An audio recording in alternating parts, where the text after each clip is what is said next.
சங்கரண்ண, இதெல்லாம் வேணான்னு தான் விட்டு விலகி போயிட்டு இருக்கேன். சொல்றது கேளு. உன்னை வேண்டாம் விடணும். ஒரு பொண்ணு என்ன விரும்புது. அவளை கல்யாணம் பண்ணிக்கிட்டு எங்கேயாவது தூரம் போயிடலான் இருக்கேன். சொல்றது கேளு. இப்படித்தானே அன்னைக்கு வெற்றி உன்ட்ட கதை இருப்பா.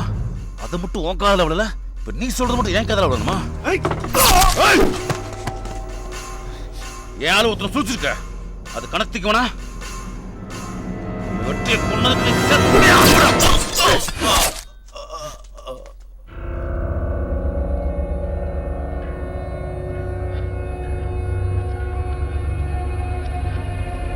நான் வெற்றியை சொல்லிச்சதுக்கு நீ கணக்கு பார்த்தனா, நீ சமுத்திரம் சொல்லிச்சதுக்கு கணக்கு பார்க்கணும்ல.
சொல்லுங்க சார். என்ன விஜயன், என்ன நடக்குது சிட்டிக்குள்ள? நீங்களாம் அத்தனை பேர் இருந்து என்னையா பண்ணிட்டு இருக்கீங்க? இல்லை சார், என்கொயரி ஸ்டார்ட் பண்ணியாச்சு.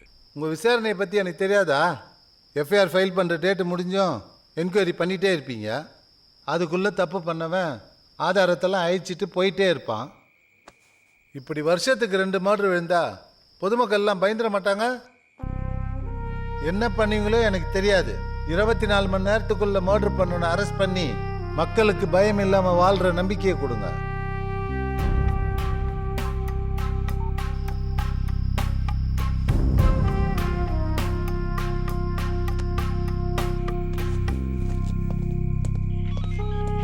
என்னங்க, உங்க மினிஸ்டர் எனக்கு ஆர்டர் போடுறாரு சார்? என்ன மந்திரி கை கட்டுறவன் நினைச்சிட்டு இருக்காரா? இவருக்கு வேண்டாத ரவுடி சத்தா விட்டுறணும், வேண்டப்பட்ட ரவுடி சத்தா ஆக்ஷன் எடுத்துடணுமா? திரும்ப ரவுடி மர்டர் விஷயமா உங்க மந்திரி எனக்கு ஃபோன் பண்ணார்னா அவனுங்களோட இந்த ஆளுக்கு இருக்கிற எல்லா லிங்கையும் வெளியில் எடுத்து அதில் இவரையும் சேர்த்து லைனை கொடுத்துட்டு போயிடுவேன். அதுக்கப்புறம் அதிகாரிகளுக்கு ஆர்டர் பண்ணுறதுக்கு அவர் ஃபோனில் பவர் இருக்காது. சார், இதையா சார் என்கிட்ட சொல்கிறீங்க? நீங்களும் தானே அவர்கிட்ட மாதம் மாதம் மாமல் வாங்குறீங்க. அந்த விஷயம் எனக்கு தெரியாதுன்னு நினச்சிங்களா? இந்த கேஸில் என்ன பண்ணணுன்னு எனக்கு தெரியும்.